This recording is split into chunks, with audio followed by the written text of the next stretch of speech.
If your files are not uploading to Google Drive, don't worry, this is common issue and usually easy to fix. First, check your internet connection. Uploading files need a stable connection, so try switch between Wi-Fi and mobile data. If you are using Wi-Fi and it's slow, turn it off and use mobile data or connect to a different network. Next, if you are using a VPN, turn it off. VPN can sometimes block or slow down uploads. After disabling it, try to uploading your files again.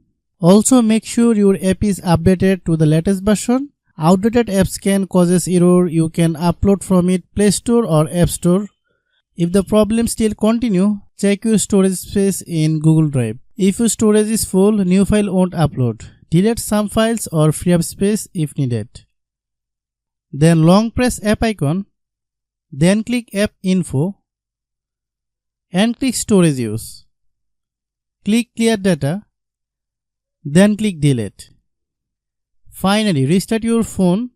This simple step often fixes temporary glitches. By following this step, you should be able to upload your files without any issues. Hope you understand. I have a request. If you are new to the channel, please subscribe and stay with us. Thanks for watching.